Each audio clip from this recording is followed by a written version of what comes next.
Man, what's up? This your boy Charleston White, man. We back in the game-related podcast. We've been out for probably about a year and a half. Had a little hiatus to go do the comedy thing. So tonight we got 2 interviews in one, man. Y'all see who we with? What's up, dude? Hey, man, y'all know what time it is, man. We back, Jack. Man, we got the homie Sane over there. What's up with it?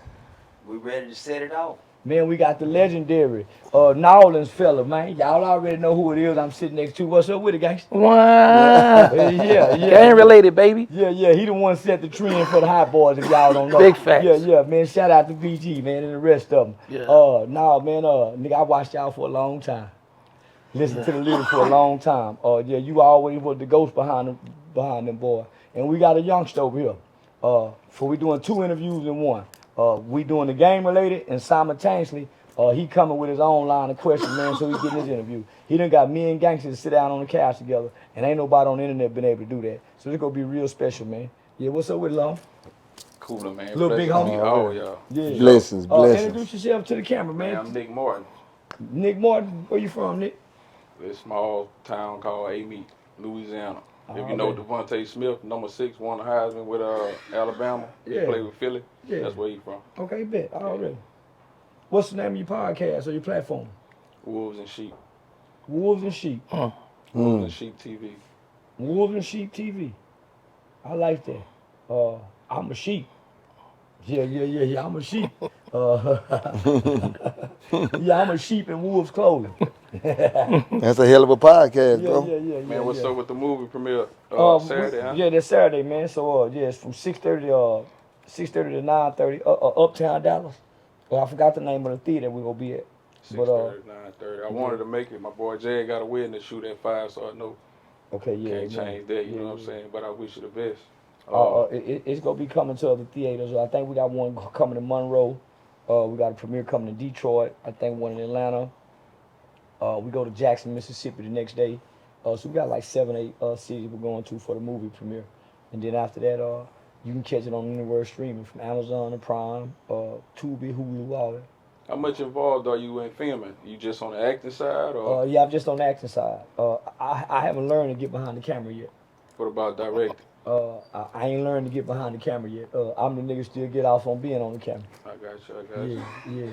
Well, Terrance, I know you got a movie coming up too, huh? Yeah. So what role you playing? Acting, filming, directing? Well, I was producing it. When I went, since I've been home, I've been out here in Dallas for 2 years and like 10 months. So when they had the Hot Boy reunion, not too long ago, I went down there to New Orleans first time. Mm-hmm. PO, everybody approved me to go down there. And I was going to shoot the trailer then. Because I was like, okay, they celebrating the Hot Boys reunion, first time for them coming together in so many years. But I was like, it's blood and sweat and tears behind this. Mm-hmm. So I went to the original Hot Boys graves and visit my friends and let them know I'm doing good. I'm gonna make sure their children good. I don't never, ever want to go back to jail again. And God chose me to be on this side of the dirt. So the dude saw the stuff I wanted to do for the trailer. He got a little nervous. He was like, let's push it back. Give me a little more time because I need to go look at the scene because you serious. He was like, I could take your money, but I was like, I appreciate that. So we going back December. Okay. Yeah. I know me and myself, I saw the Hot Boys get back together on stage, and as a fan, man, it did it for the fans. I don't know about what went on backstage and all that. The fans don't even care about that. We were just glad to see them get on stage. They're going to be in Houston December 21st. Yeah, when they come to Dallas. I don't know. Yeah, I'm going. Yeah, I'm going. The original Hot Boys was the one who made the song the Dragon Through the River. No, that's the UNLV. That's UNLV, okay. Yeah. Okay, bet. Yeah, they be out here. Y'all Fed and Tech now. They be hitting different club out here in Dallas. Okay, bet. Yeah, they be out here. Yeah, So man. Juicy, man, that's your favorite little spot to go to spot? Yeah, man. I put Juicy's on the map. Juicy is a mom and pop soul food restaurant, man. I've been going there for like 2-3 years now. I saw you on the videos going there. I checked it out today, man. The only thing they was missing was a bed. Already. Man, after I ate that, man, I just wanted to go to That's sleep. why you went there. Yeah. Yo. Nah, that's what's up. Man, I got So I kind of made her a national. I gave her a national spotlight. So when anybody come to Fort Worth or Dallas that don't watch my videos, they know I've been going there for years. Cause I be telling niggas, y'all know where I'm at. I'm in soul food, y'all. So I was branding her by doing that. So she's been able to open up a second restaurant in the HEB area, in the white folks area, Hurst, Euless, Bedford area. So I'm a big supporter of Miss Juicy. Man, you know what did it for me? What's that? When she asked you what to drink, they had Kool-Aid on the menu. Yeah, they got Kool-Aid. Oh, that did it for me. Yeah. Yeah, that's the real deal, Jack. Yeah, so They had nah, Kool-Aid on the menu. she got a line out the door on Sundays. So yeah. How you feel about Trump, man? I saw you cutting up about the Trump. Shit, nigga. Trump. I was excited. Yeah, I was real happy that he won. Sincerely. Wasn't no trolling. Nigga, you see, if you go back and watch some of my old videos, nigga, I got a MAGA hat when he first branded the MAGA brand. When he came to Dallas, he came in on a helicopter at the American Airlines Center. Nigga, probably about, man, over 250, 300,000 people out there, predominantly white. And yeah, them white folk treated nigga like he was like with love and kindness. I had fun. Yeah, I had fun.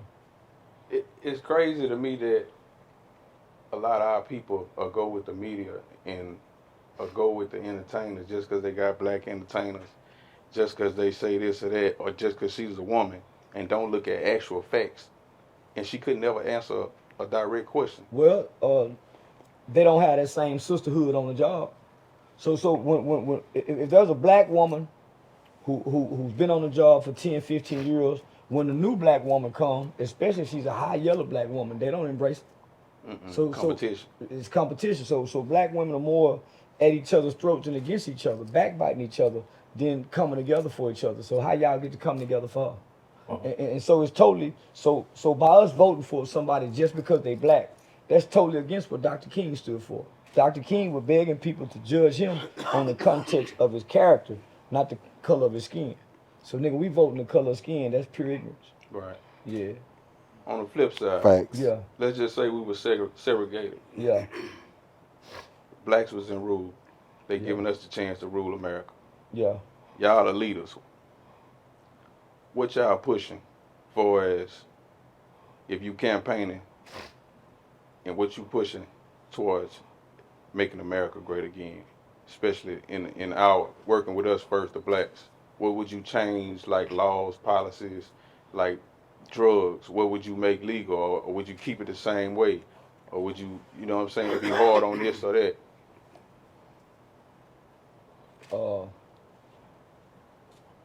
Shit, that's a hard question. We don't know what to create for us. Because the laws that we got right now, homie, the white man make law. That's what make him powerful. That's what make him run this shit, because he wake up every day and every year thinking to make law. We don't think to make law. So I'm gonna say let's stick with what the white folks done gave us. Stick with the straight. Yeah, man. We don't have our own party. So we created our own party. What we gonna do? Fight in the party like they doing. We gonna be just like the Republicans and Democrats, fighting against each other's ideologies, because that's what we do every day online. We go against one another based on our ideologies. So there's people who will literally stop being your friend, be mad at you, homie, because of the way you think, not what you done, or just voicing your opinion. So if I was running and it was all us, there's an open seat at the United Nations for us. So I'm saying, nigga, we can't get nothing done in Congress because they already have things in place. They have a constitution, they have a Bill of Rights. They already have things in place that ensures they're gonna forever be in power unless we go to war with them. So I'm saying, if we want reparations, black people, let's stop talking to the people in Washington, D.C. Let's stop marching on their streets, and let's find a way to get to the United Nations, because the United Nations said we deserve reparations. So yeah, I say let's go international. That'll be the way. Yeah. Excuse me. Take the white people out the way. The blacks running now. It's all black now. We get to run this country, and you get to make the laws. Both of y'all, president and vice president, y'all get to make the laws. You kill us. I would be hard on us for what we do to us. Yeah, wouldn't be. Niggas can sell dope, but you go sell dope out of business. You can't bring the dope in the neighborhood. See, I want to, yeah, nigga, you can sell dope. We were sold. So what's worse, selling us or selling drugs? Yeah, nah, homie, I would allow dope selling. Because there's some people want to get high. There's some people need to be high. There's some people need to be high for the day so they don't hurt you, they don't hurt me, and they can enjoy themselves. Would it be any drugs or alcohol that something in that nature that you would just want to get rid of altogether? Oh, that K2, that Tunchi. Man, that motherfucking Tunchi. Man, I don't know what that is, but nigga, that Tunchi, man, it done mutated humans into doing shit that we've never seen before. Yeah, so now that would probably be the first thing. I let niggas pop pills and fentanyl. Because I don't mind a nigga having a fentanyl overdose. He getting high doing what he want to do.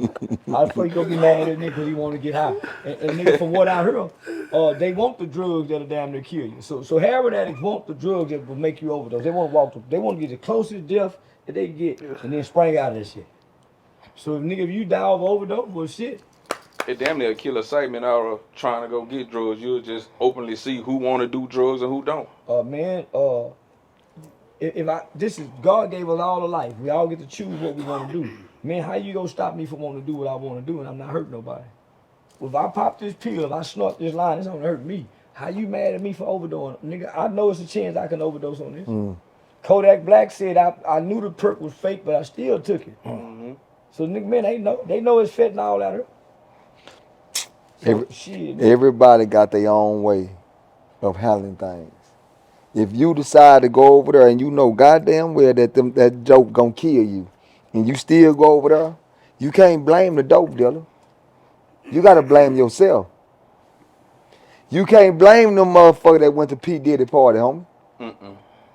Because P. Diddy know what kind of party he throwing. Everybody understand that. So people don't want to accept responsibility no more. Nobody want to accept full responsibility for their own actions. So they want to blame something. Right. You see what I'm saying? I didn't tell you to pick up the dope. I didn't tell you to smoke the dope. I didn't tell you to do none of that. You made a decision. We see prison right now. K2 done took over everything. You see what I'm saying? Because they weak-minded. We speaking for those individuals that's weak-minded. It's time to get more strong-minded individuals out here, homie. We need to start building up a nation of strong-minded individuals that ain't gonna fall victim to the bullshit. That's the problem. It's too many weak motherfuckers out here, homie. And we looking up to them. True. Why they weak though? That's a question. See, that's a question that needs to be answered because when you're dealing with people that want to be accepted, that want to be down, that's the reason why you see, I tell myself, that's the reason why we see so many people that want to be a part of something. They just want to be a part of something. I think the punishment, the consequences for the transgressions of our people ain't extreme enough. It don't deter crime. Because one thing about it, it's certain things that our people know if they do, it's over with. Kill the police officer. That's why you don't see too many niggas kill the police officer. Yeah, the punishment, the consequences for certain crimes is too lenient. That leaves a wonder for the bullshit. So if we hung a nigga every time they kill, if a black person killed a black person and he got the death penalty, public execution, niggas will stop killing other niggas. Nigga, you touch a baby, you die. Cut your dick off.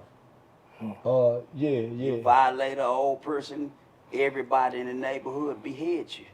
Stone you to death. The consequences, we pussyfoot with each other too much. We act like we have a problem with things that we really don't have a problem with. We only have a problem when it's done to us. Them facts. That's the big fact right That's there. facts, homie. That's facts. Yeah. That's facts. What y'all do with the legal system for sentencing? What you would change about it? Education-wise. Nigga couldn't play dominoes when they go to jail. Ain't no card playing. Nigga ain't gonna be working. Yeah, nah, nigga. Yeah, nah, nigga. Yeah, nah, nigga. Your family got to feed you when you go to jail, like Mexico. If don't nobody bring you nothing in the Mexican prison, you might starve to death. Nah, homie, you gotta, nigga. Like he said, homie, gotta be some extreme consequences. And right now, this shit ain't extreme. Yeah, they'll give nigga life sentence, but man, nigga go to prison and be comfortable. Nigga, some niggas look like they having fun. I seen them niggas fill up a whole day room with water, like an Olympic swimming pool. Don't know how they done it. And them niggas was diving that motherfuckers, man. Them niggas having modeling contests. They playing out, they having some shit in prison. I seen a nigga with a 64-inch screen TV. Playing a game? And two niggas with a video game that motherfucker. Yeah. Man, what the fuck? So now, homie, especially if you do something to us. So meaning, homie, from my understanding, the 10 Commandments apply to us. Mm-hmm. Thou shalt not kill us. Thou shalt not steal from us. Thou shalt not look at his wife. For us. Now, if you do something to them, okay, Nick, slap them. But for us, now it's extreme punishment. It's extreme punishment. And there was a time, homie, in America where a nigga could kill another nigga and get 5 years. There was a time, nigga, the 70s, the 80s, before mass incarceration came about, homie, there was a time, nigga, you can kill a black person and you got slapped on the wrist as long as you didn't do nothing across the railroad tracks. Facts. They created that for us. Now it's about mass incarceration, and now it's about it's been monetized, privatized. So I would have extreme punishment for what we do to us. So going back to where it started. I wanted to piggyback what he said. And you from Louisiana, you know they changed the laws where they cutting out parole. Mm-hmm. Instead of 85%, they about to do all their time now. Damn. Yeah, Louisiana just passed that law. Man, So that's why when you were saying, I was thinking about that. Damn. Yeah, it's about to be hard in Man, Louisiana. one of my close people just called me yesterday. He explaining the situation. Some guys coming up where his work area. He working with his girl. They bust at him. They go wait for him outside. He go outside. He say they shot at him one time. He shot back 3 times. Man, that broke my heart as soon as he said it. Because I'm knowing, man, you on camera. Like, right then and there, it's like, bro, your daddy in jail. He can't even do nothing for you. Like, I just made a big investment. I can't do nothing for you right now. You know what I'm saying? Then your girl, she got involved. So now all y'all in jail. It's like, they don't think no more. Like, it's ways where you could talk your way out of certain situations. Read the room. Stay inside. Okay, they said that they threatened you. Why you went outside? Alright. But I just want to get back to what the start of it, like with the youth, like education. What more can we do besides he gonna be a football player, he gonna be a basketball player, he gonna be a rapper. Right now, the world has been, I want to say the world is so caught up into the entertainment world. You got football players want to be rappers. NBA niggas want to be rap niggas. And it's crazy because my thing is, we grew up in every world. NBA niggas didn't want to be street niggas. NFL niggas didn't want to be street niggas, homie. We caught up now to where all the NBA niggas, NFL niggas, they want to be street niggas. So the problem is we got the youth that's looking up to the athletes like this is what they want to do. We need to cut that out. So when they hear us speak about those individuals, it's about because we trying to tear down these falsified idols. We need to start talking about the doctors and lawyers. We got black doctors and lawyers, homie, that don't have to worry about getting shot when they walk outside, getting robbed, or we don't even talk about that. We talk about something that's so high risk. Why is it so high risk? Why is it so high risk, homie? That's the problem right there, man.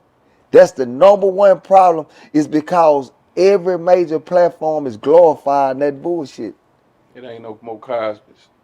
homie, it ain't no more togetherness. And all when the TV people sit up here and be tripping when I say this all the time. And I want people to go do this here.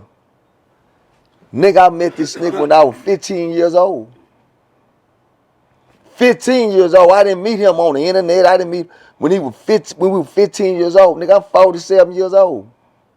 I came home the first day he barbecued for me. Ain't no more togetherness no more, homie. Ain't no more worrying about big dog, little dog. Nigga, my nigga is at the top of the peak. My job is not to go on top of my nigga. My job is to stand here and push my nigga to the top. Give a fuck about what another nigga say, because guess what, nigga? Ain't no more real niggas no more. They just giving themselves titles and names. They just giving it out, my nigga, because niggas ain't willing to do the dirty work no more to see they niggas win. You see what I'm saying? So that's what the problem is. That's the reason why when a nigga ask me, do you want to go inside the prison and talk, I say no. Why? Because them are grown men that understand their decision they made, nigga. They know how to get in there. They better get their way about that bitch. I want to talk to them babies, homie. It's a difference, man. I know these niggas playing. I think everybody in the penitentiary playing because I did 18 years in that bitch, and I know they playing. They just want to go outside. They just want to see some free world niggas. And I'm not the nigga they want to see. Look, let me ask you this, though. Why everybody want to be a street nigga and don't nobody want to be a soldier? Because they're afraid of the consequences. Because being a soldier, they know his blood gonna get shed. Oh, that's what made me start. Oh, go ahead, guys. I want to ask you, or when you said being a street guy, right? And what you mean by being a soldier? Because I'm thinking that you got street guys that are soldiers too.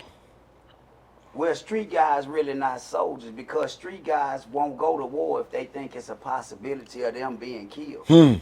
They only go to war if they think it's a possibility of them killing you and you not having an equal opportunity to kill them. Whereas if the average person in America, if you talk to them about going into the armed forces, the first thing they say is, man, I don't want to go die, but you out here putting yourself in a position to die every day. You want to kill, but you don't want to be killed. Because when it's a playing field where you might be killed just as easily as you can kill, then you see your conscience guide you.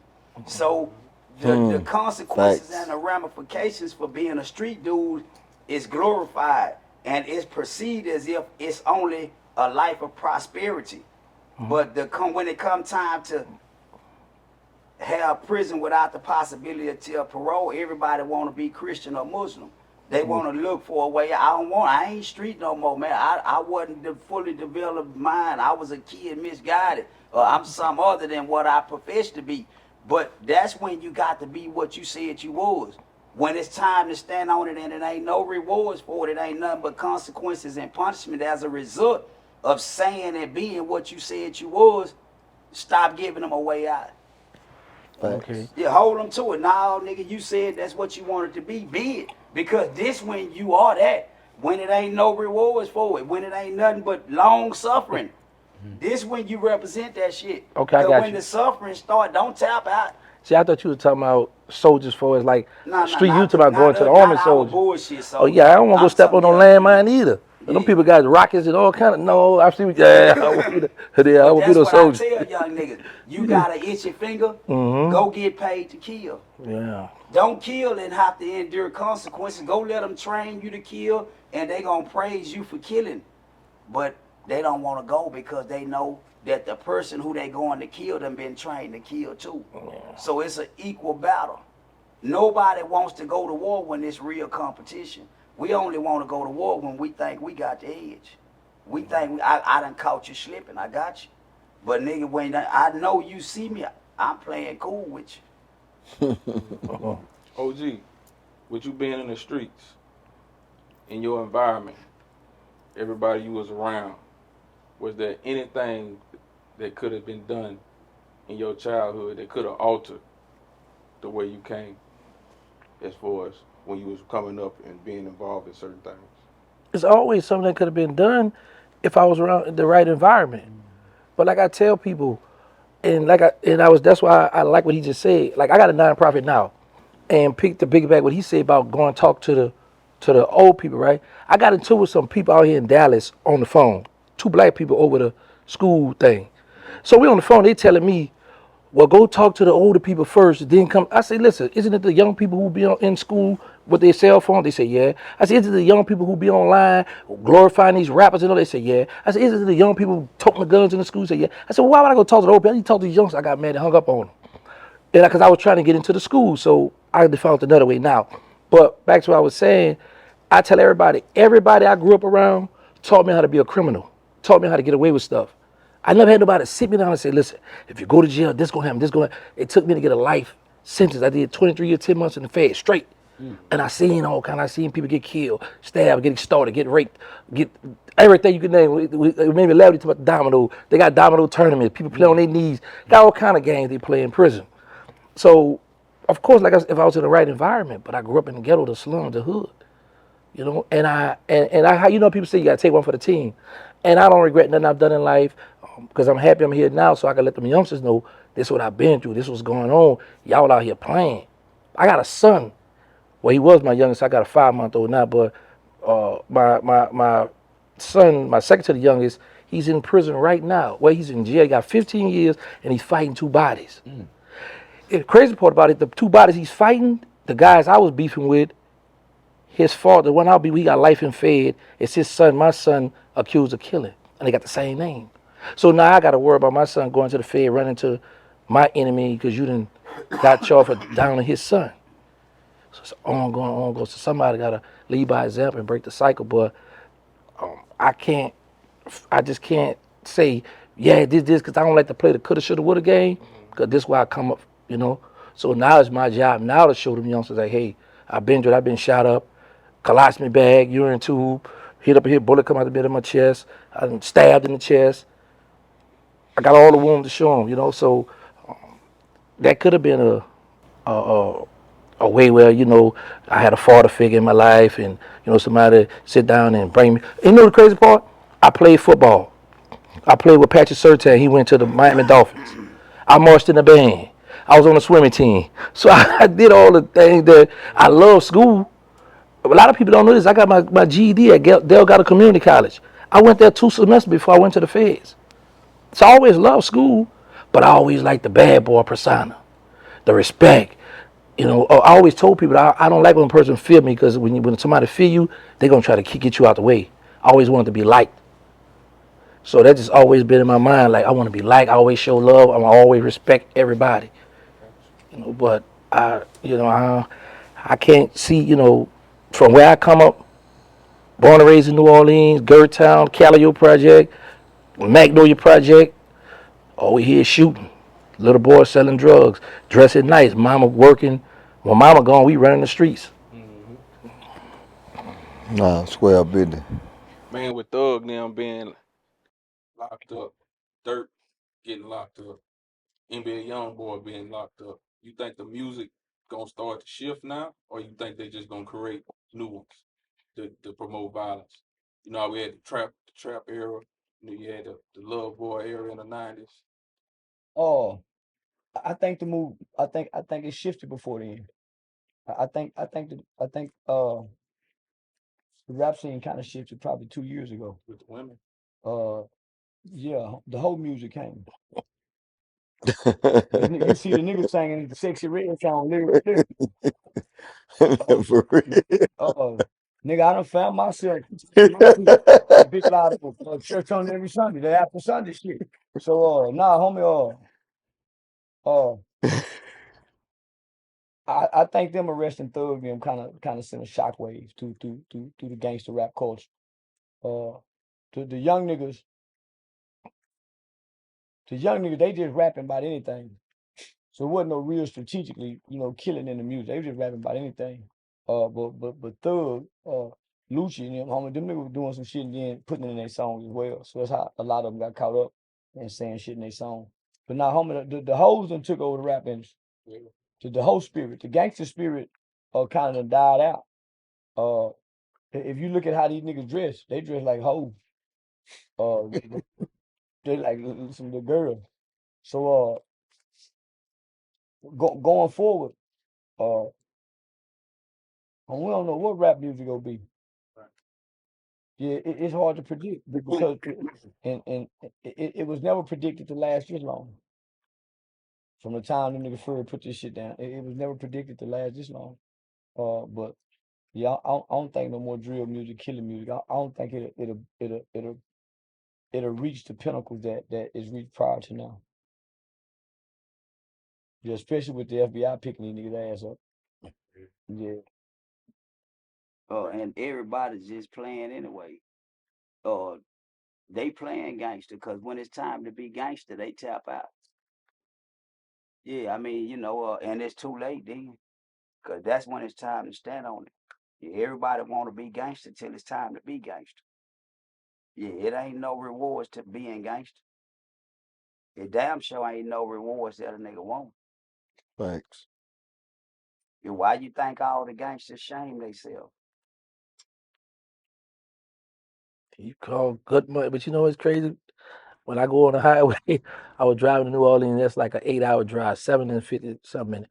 And the song I had in my car, I put in rotation is "Put It on the Floor" with Cardi B and that girl, Lotto. And then I like to play that "Go Real Low" and Cardi B on And then Tomorrow. yeah. I love you're right, the female. But that little boy, Boss Man D-Lo, he got that little song too. That song hard too. But Yeah, I like Boss Man D-Lo. yeah. Big X the Plug coming with a new movement. You can let his whole Yeah, he coming with a new movement. Big X the Plug. Yeah. got a soul type of sound to it with all them samples. Big nigga versatile. Yeah, and his voice don't fit his body. So yeah, you can listen to him and think that's a slim, tall, handsome nigga, right?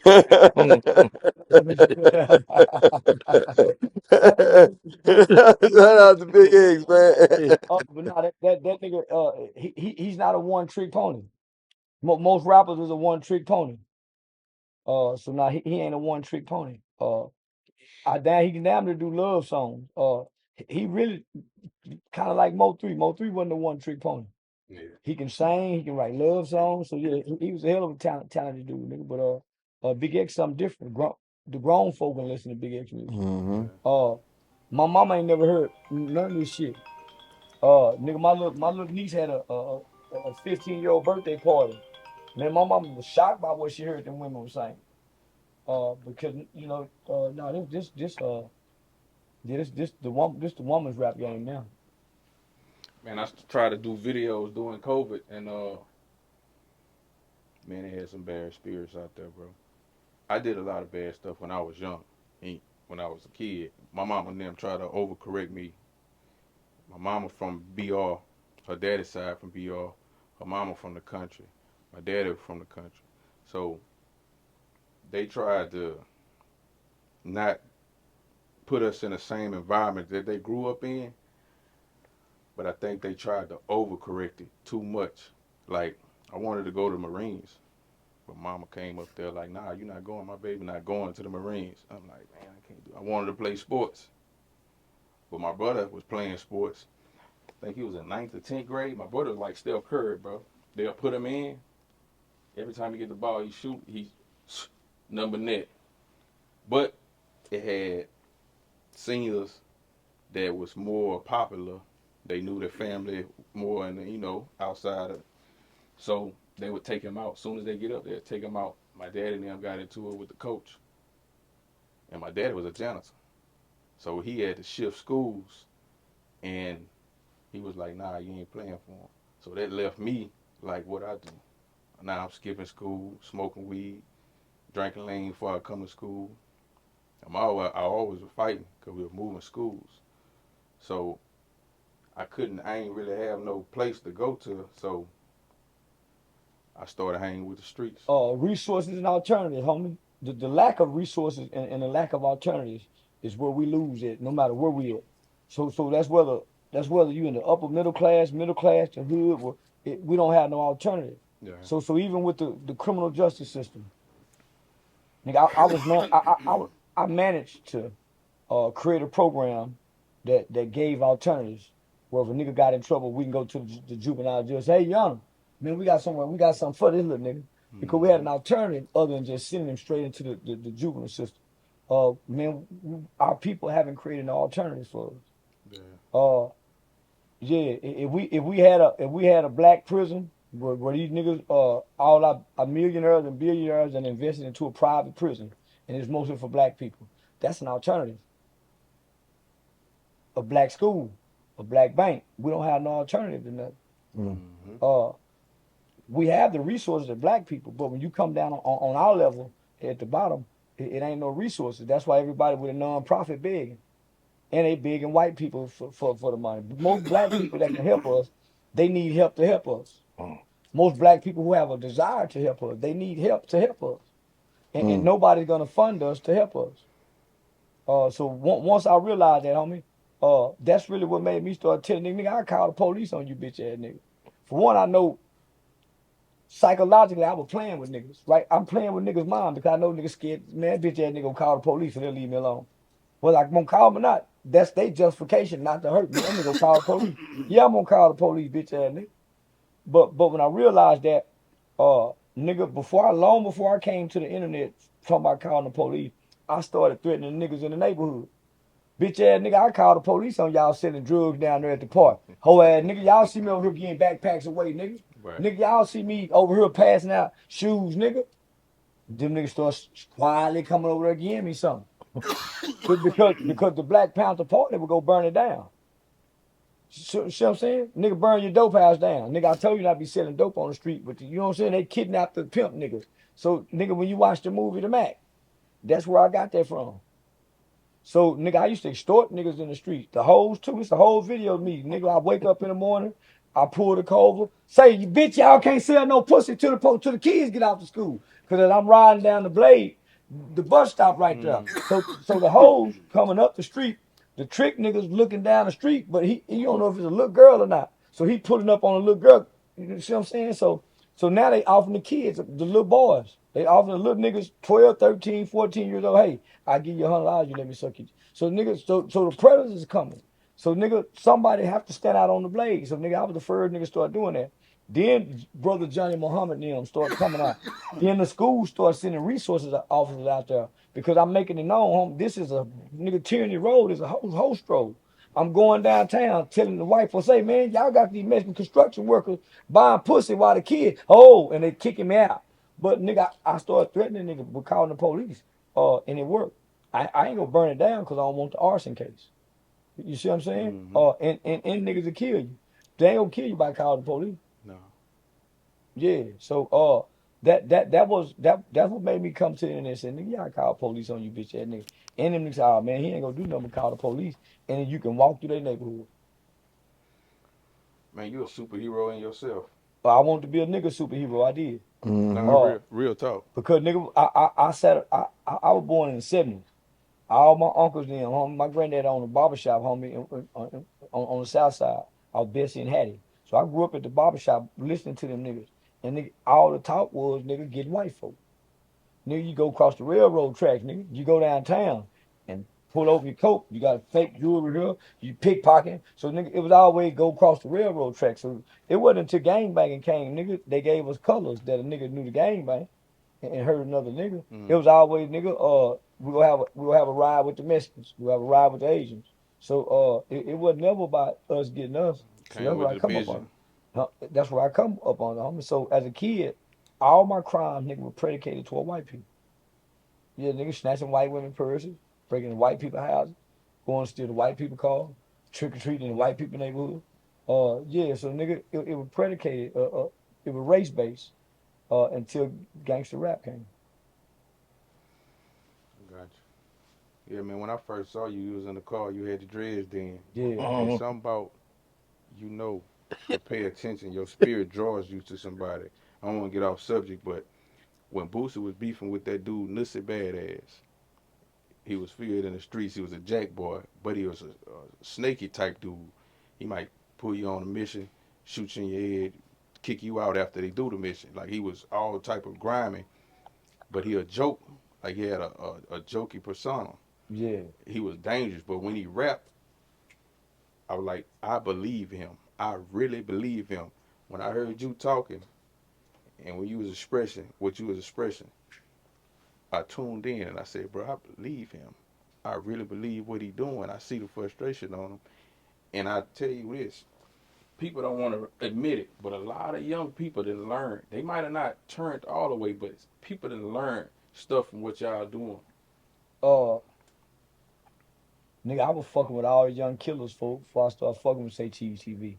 So nigga, I grew up. Me and Dewberry and them met, homie. So we the first kids in America outside of New Orleans, California, Chicago, Philly, Baltimore, New York. Uh, prior to the late '80s, children were known for killing people. Young people were known for committing murder, right? So, in the criminal justice system, the objective is to take somebody and put them away what they used to call your prime crime years. It used to be 15 to 25. They figured they could catch nigga 15 stealing, breaking houses. It wasn't violence. So outside those cities that I named, nigga wasn't killing at 16, 17. They were still kids. Here in Texas, we're the first group of children to be tried, adjudicated, and convicted for murders when they came with the super predator theory. You see what I'm saying? That's where that theory come from.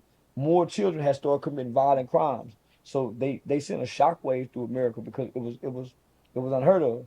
Reagan and his wife, huh? No, that was Biden. That was Joe Biden and the Clintons. Okay. Reagan and his wife was with the drug. Was They the was drug. on the They war. was with the Yeah, dare yeah, shit. yeah. So nigga, it was 89, 90 when they made this statement in Congress and said that we have children now. And nigga, in their mind, they had already foreseen nigga, when you see Gangsta and them some little niggas on them pictures. They were small frame. But imagine he was LeBron James size doing what he did. That's what they had envisioned.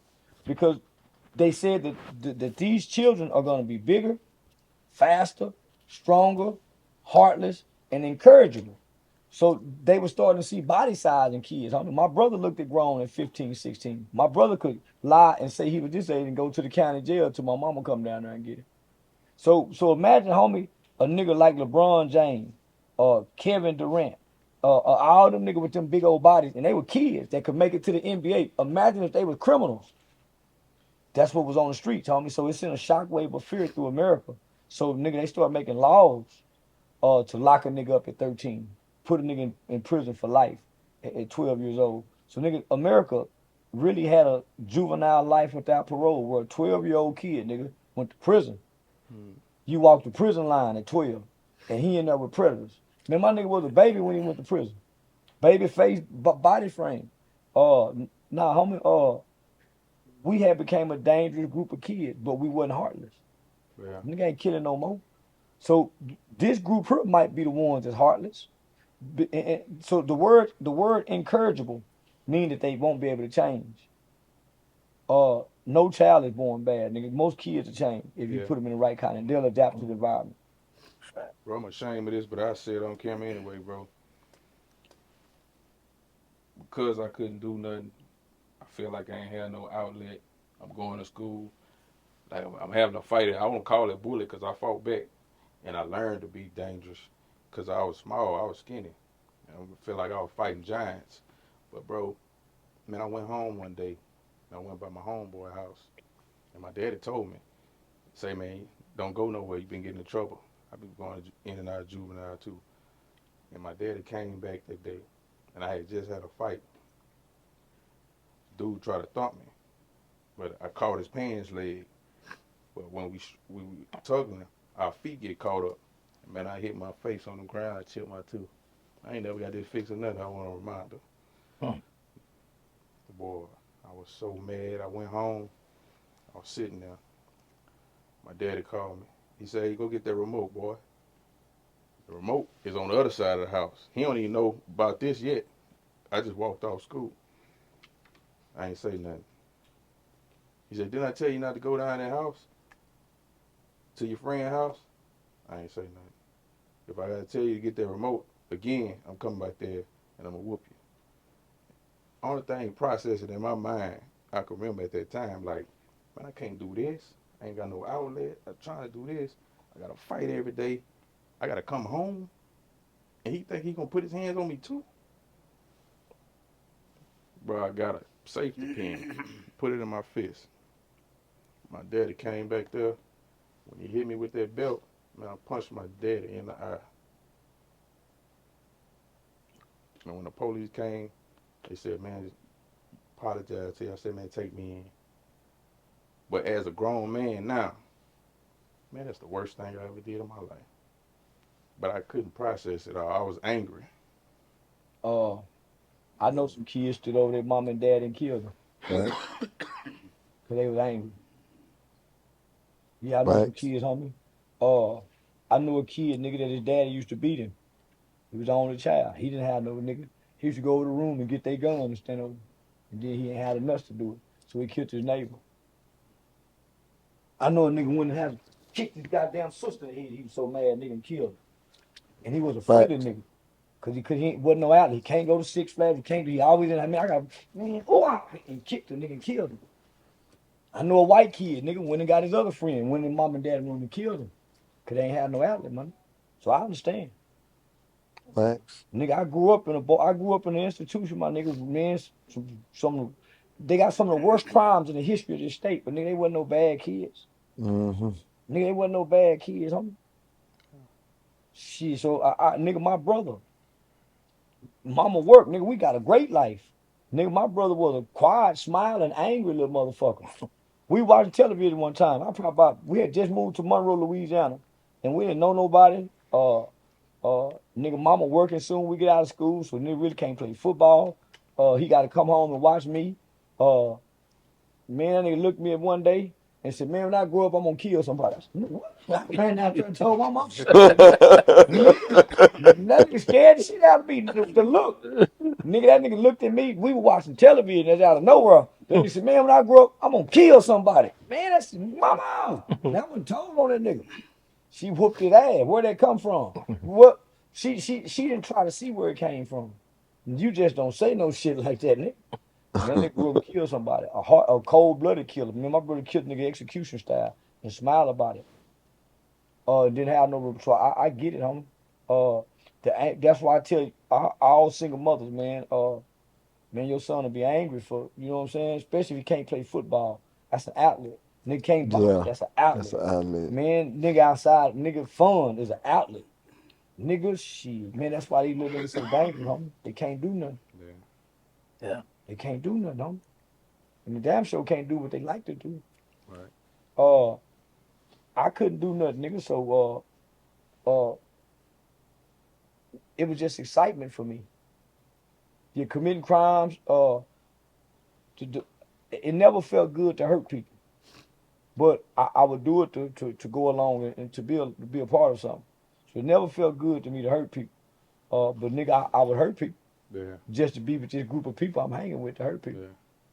And then nigga, I wanted to be a leader, so I learned how to do what the leader of the group would do, so I could exceed him. So I learned and mimic behavior, but it was never who I was. But I know some dangerous niggas, homie, and they've been dangerous since kids, and they still dangerous today. Yeah. Yeah. Man, I know y'all gotta go. I know you say you gotta go to the airport, man. What you think? No, you ain't gotta rush, my nigga. What you think gonna happen with this old Tyson fight, man? You think time done caught up to him or what? Let me just say this. They just whatever little sparring session he had publicly, everybody say he was slow. That's a big old white boy. That's a big old youngster, homie. Youth on his side. Man, and that Stand youngster is big, and he go hurt Tyson. Man, Father Time ain't never made a mistake. Take the names off and just go with the. A 28-year-old fighting a 60-year-old. Come on, man. Body size, he like 6 something. Tyson 5. They got laws in place to protect the senior citizen. Yeah. Come on, man. Come on, man. So we just That really nigga going with our heart, Tyson, man. We love Tyson, so we trying to give him the benefit of the doubt, man. It's Tyson. We're But he's being 60. entertained. We being entertained. We paying to be entertained. Tyson a has been. He the epitome of a has been. Yeah. Yeah, he the epitome of a has been. You see when he slapped that man, he was punching that man on the airplane. He didn't knock him out. Right. And he was standing over and hitting him. Man, that big old man, that's a big old youngster, homie. I don't think Tyson got that growl in him no more. See, we know Tyson because Tyson had that growl in him. He had that dog in him. He was vicious. Tyson ain't vicious no This more. ain't chapter 2, man. This chapter 22. This chapter 22, man. He ain't got none of that in him no more, man. I'm just being realistic. So basically, what you saying, we really just going to meet up with a bunch of celebrities and a bunch of people to politics. That's it. You know goddamn well this ain't no Tyson, I've never been to a boxing match. Okay I've then. never been to a strip club. We finna go meet up. Oh, for real? We finna go Nah, meet up with bro, Tyson listen, let me this say week something. right now. He might not remember this. You remember the first place you invited me to? A strip club? No, Well, Atlanta. damn sure was. And I walked in the restaurant. You was in the Yeah, back we in the to the truck. restaurant. Yeah. Yeah, Sure was. I yeah. mean, you took a picture together. Damn I sure was. posted. When I first came out here, I went to Fort Worth. My barber, Solomon from New Orleans, he said, man, you got to meet this dude. He do what you do. I said, who he is? I said, I don't do that. That man, that's crazy. I'm seeing him going off, right? I said, no, then I seen you. I said, okay, that's his man's right there. I say, he a genuine dude. And right now to this day, when I want to laugh, I go on his channel. And when I want to go peep some game, I watch you in that car. Yeah. That's why you do your videos in the car. Yeah. Bro, I sit back and study y'all. And I say, I like that. And when I went back to New Orleans, one of my best friends I grew up with, we used to be wilding out in the streets. And that's what made me think when you say about y'all being 15, but we was a little younger. He went to jail in 1997, got out in 99, went cold turkey. He was a manager at Burger King. And now he work at the hospital, stayed out of trouble. Like, wow, bro, I'm proud of you. And I got a chance to hang out when I went down there. But it's all about the loyalty. But I always tell people, I remember when I first post Charleston on my Instagram, they was like, oh, gee, we rock with you, but when he crazy. And the same people who were saying they ain't rock with, now they love him. Yeah. The same people, bro. I'm talking about go crazy about him, and I watch him just go like you were saying up here, and I watch. And what I respect the most about you, you ain't trying to overdo the homie. I'm right here with you. You right here. That's what I got a podcast partner named Crypto Jeezy. And we do our podcast 2 in the morning because we do it for the late night truck drivers, late night workers. They always, He done tapped back into my crowd. Y'all heard that truck driver? oh yeah, Say, man, that was my group at Yeah. first. I abandoned them. oh yeah. I abandoned my truck Bro, driver. they be hitting me up. They be like, "Thank you, OG. You got us through the night." Da-da. And we do it every night, 2 in the morning. And he just like how you are, That's a great audience, by the way. bro. I'm talking about he humble, he out the way, and he let me do my thing. I helped him get. He got 1,000 subscribers in 6 days. He got monetized in 10 days. Now he making his own money. And I watch you sit in that car and do your thing. I'm like, look at that. He get that money. He grinding too, but he with Charleston, but he doing his own thing too. Yeah. I expect to watch your stuff too, bro. Everybody I'm connected to, have been responsible for taking a life at some point throughout the youth, not youth. So I use these guys. I might have been to Congress. Mhm. I just throw my nigga on stage, come speak at events. This is what redemption look like. You see what I'm saying? So that's why when a nigga still be talking that gangster now, homie, nigga, you niggas ain't, because most I know he real dangerous. Cause he real kind. He real respectful. When I met Rollo and them, homie, he's so manable, he's so kind, he's so polite. That's how I know niggas is dangerous. My nigga real don't bother nobody, very respectful. He ain't dangerous. But they used to be violent people.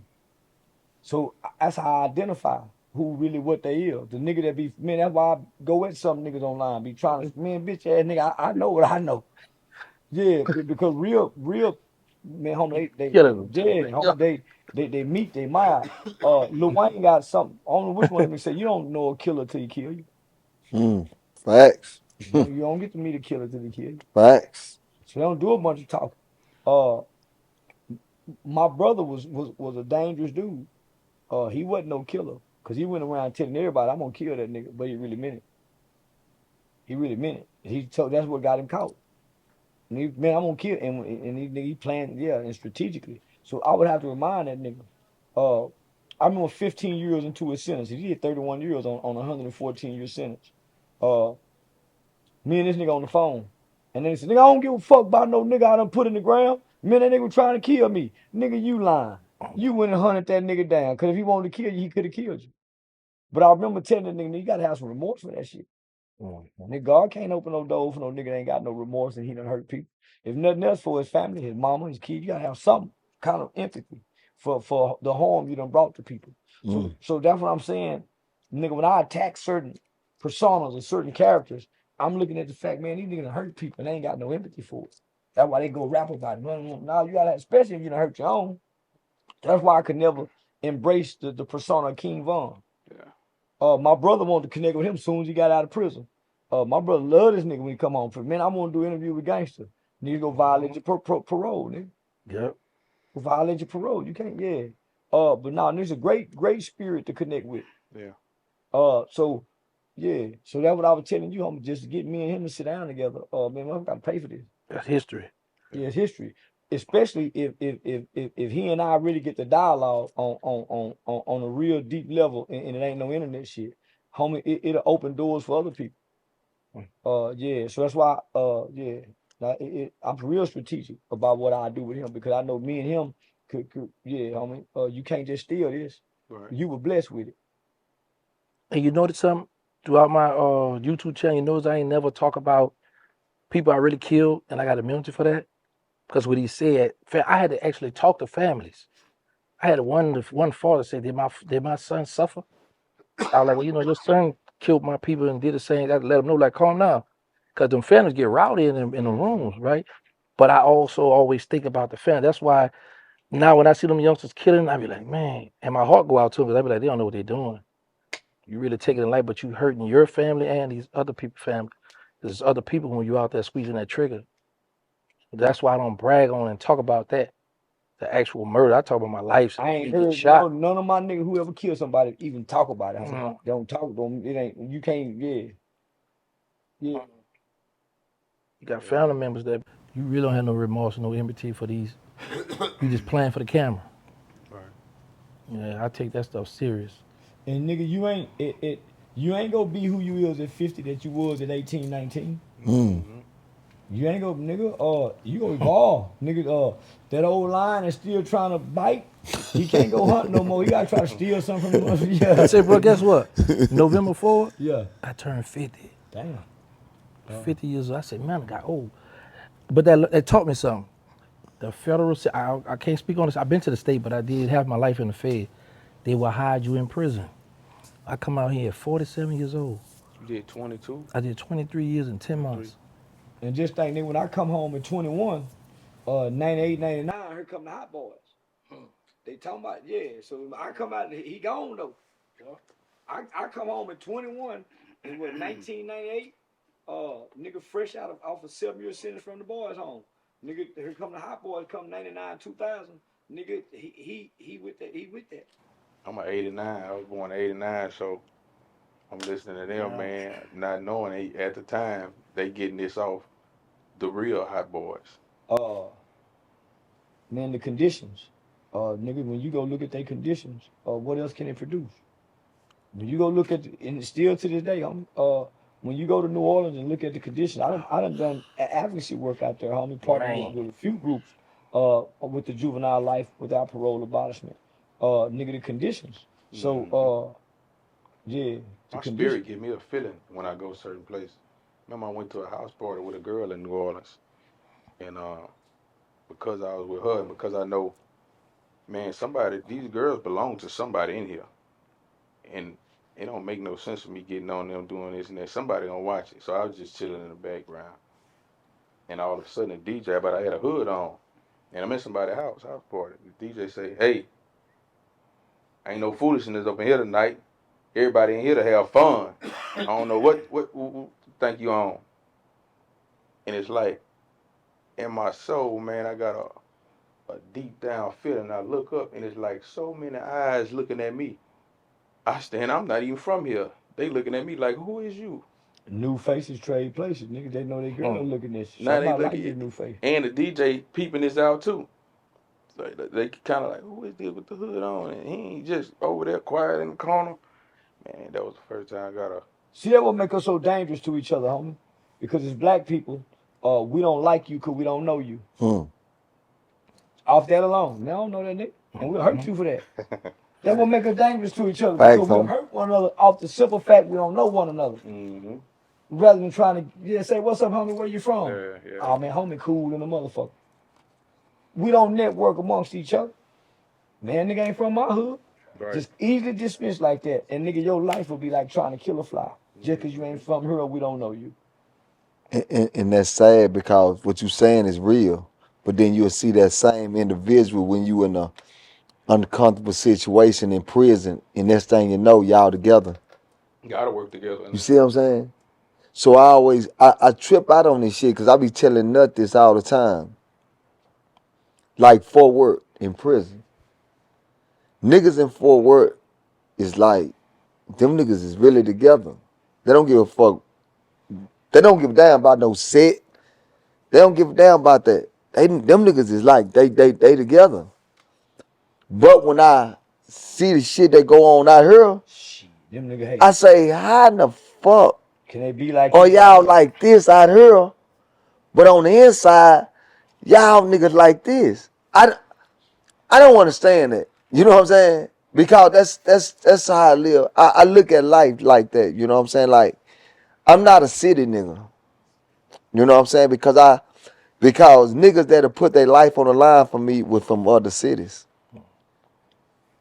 So I stand on that and realize that I hold a bond with real individuals. With real niggas, I hold a bond with them on how they treated me. Not how they treated you. How they treated me, my nigga. You see what I'm saying? Yeah.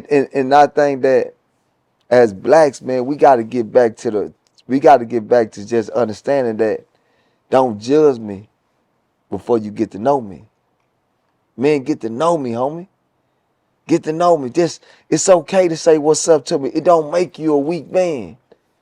It don't make you weak because what's up? When niggas see me in the malls and niggas see me out, then what I hate about these niggas, right? When niggas say, damn, what's up? Man, I don't take pictures with niggas, but can I get a picture? Man, I don't like that, homie. Because what it is like, it's okay to say, my nigga, I like what I be hearing from you, homie. It's okay to agree. Fact. My nigga, we got so caught up into the mindset of dick riding. You can't Say, get nobody homie. a compliment now. You can't get, nigga, I don't want to, man, listen, like we on camera right now.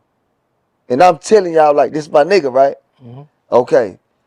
When I ain't around that nigga, I'm blow that nigga up. When somebody, nigga, that's my nigga. God damn, my nigga. Nigga, that's what we supposed to do. Player salute player. That's what we supposed to do, homie. Not in your face is what you do when I'm not in your face because we got to keep on. You get what I'm saying? We done lost that, homie. Yeah, We done lost that nigga shit. See a nigga with a badass outfit. Oh boy, that mother clean in the motherfucker. Nigga. I walk by a stranger and tell them, ooh, nigga, you clean. Yeah, homie. Yeah, I always I do won't that. have no complex about it. Yeah. Yeah. They get on me by my outfit. Yeah, OG, I say I can't get with you youngsters. I'm old, but they tell me up in the comments, right? But let me ask you this shit right quick, bro. You see how you say how Fort Worth together in prison, but out here they separated? Yeah. Okay, can you picture this? Federal prison, penitentiary. You from Texas. I'm from Louisiana. I'm in the shower. You got to stand on guard with your knife while I shower, and you from Texas. The whole South together. I'm talking about we killing, stabbing, protecting each other, and we don't much know each other.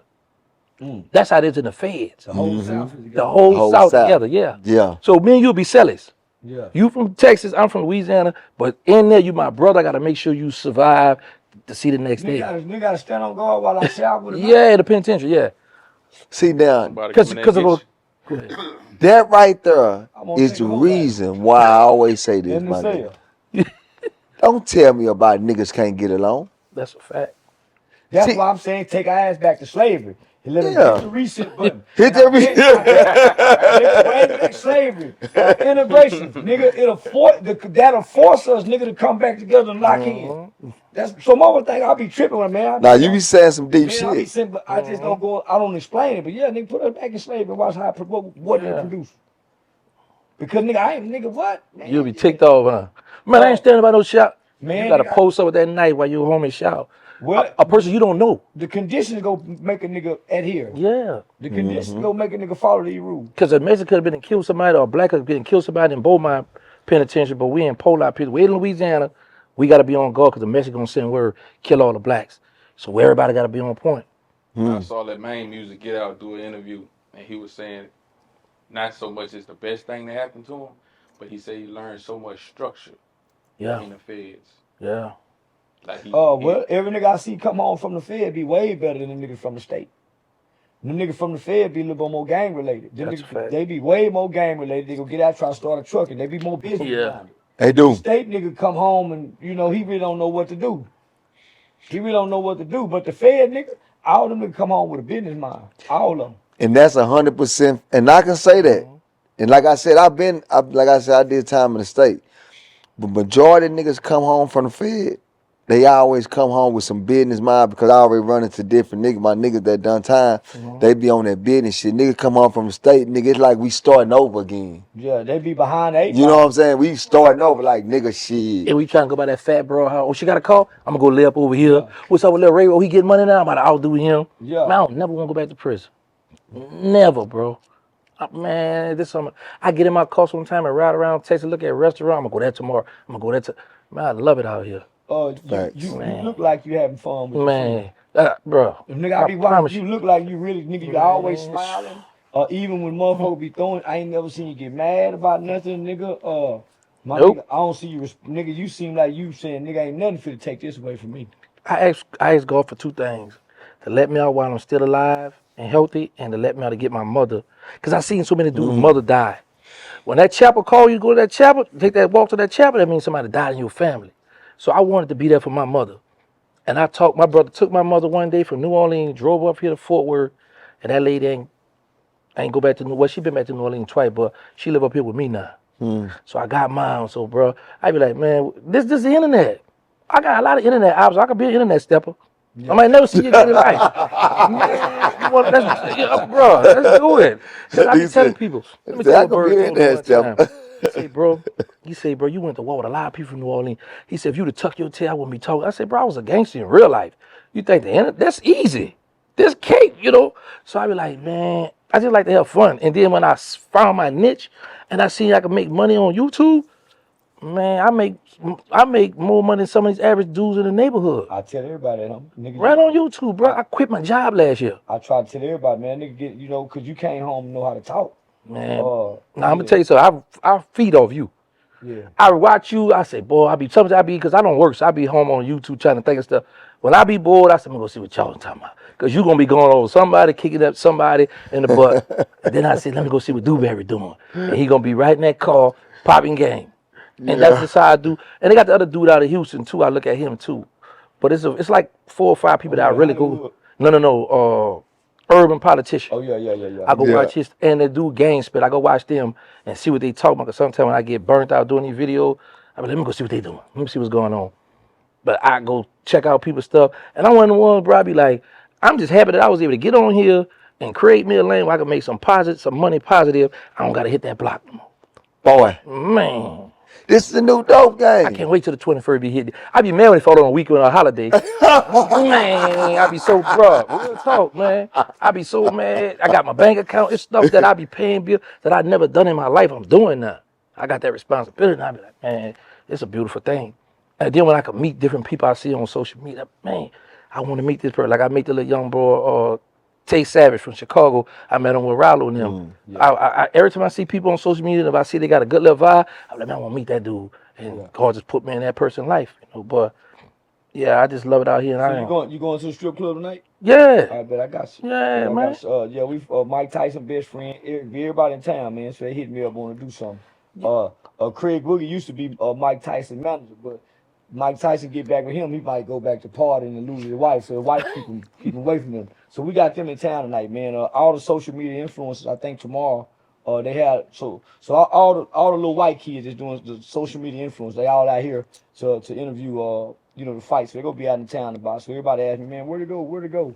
So we gonna dip out tonight, go have some fun. Come on, think about this here.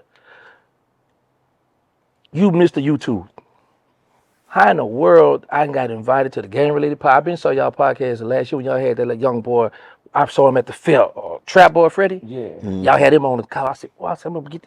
Man, you might think I be telling my mom. I said, Mom, I'm gonna make it on the couch. Watch. I told my mom I was gonna be on y'all podcast one day. You gonna be our second guest next week. Yes, So he gonna be our first.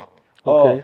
Well, before him, I had met a man who daughter was molested, and so she wrote a book. She came out with a little song saying, "I'm gonna tell it." You know the whole song, and it's centered around her situation being molested.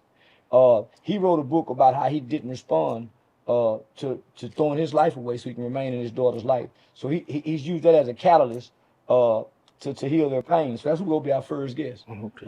Then little homie came in, and I figured we bless him. A young black brother that's taking his all to make an investment. So that's how we ended up here. So it's about man black love. That's all I want to show. Yeah, I'm gonna be mean, but nigga, some black love behind that mean. It ain't no hate. It may sound hateful, but so that was the idea. So man, this weekend we got the movie premiere red carpet, so you can get that footage. Yeah, You man. can get that footage. Just It's B-roll. gonna be lovely, It's man. B-roll. So yeah, any club we go to, it's gonna be love. So yeah, It's gonna be yeah, love, that's your B-roll. man. That's a fact. Yeah. That's a fact. You right about that. I was all first thing in my mind. I said, man, I had talked to Joker. He was like, he told me, he said, Charles White them got a movie or something.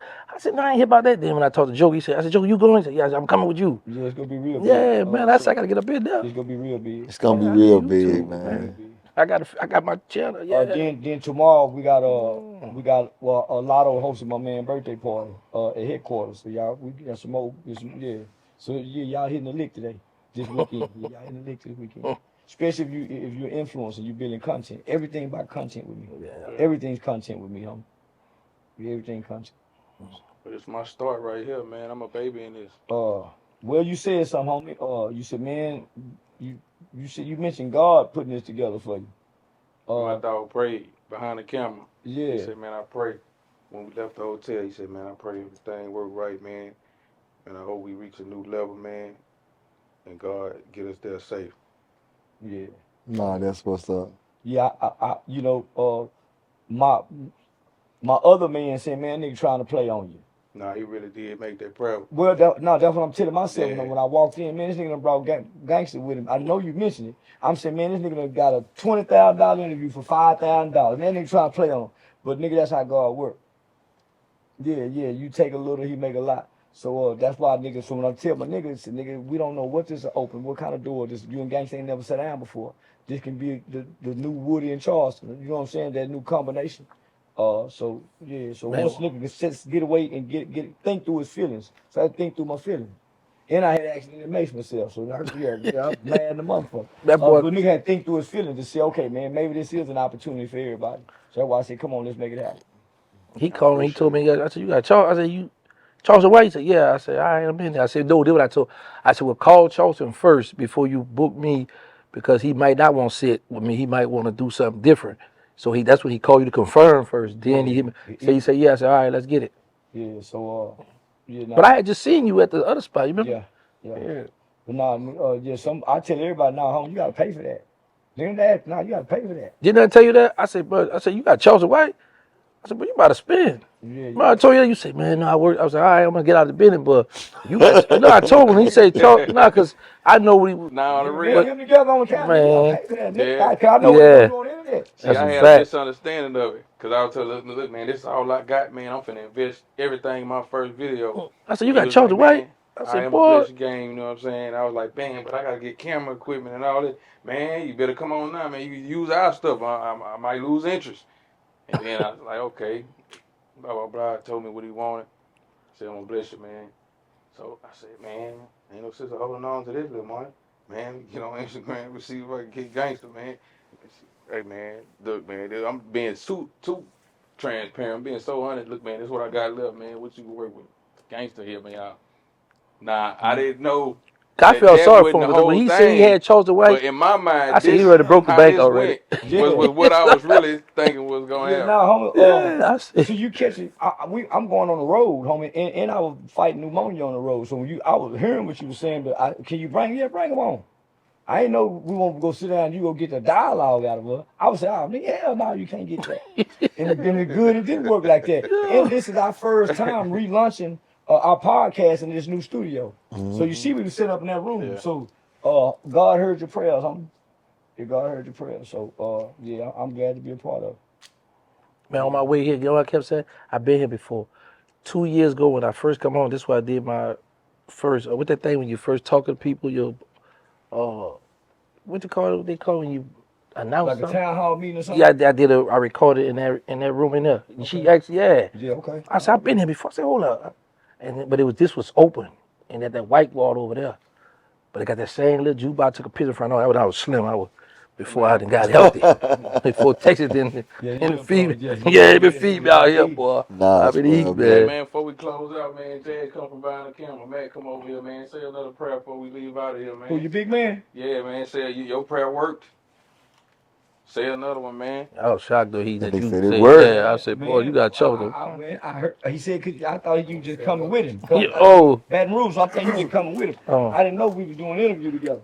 We'll close it with a prayer again. Nah. He must have. Yeah, I Oh, can. yeah, you know. Y'all go ahead, though. Assalamu alaikum, wa alaikum assalam. Lord, thank you for blessing us to be here.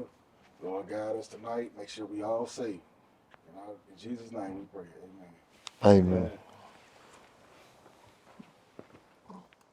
Yeah, man.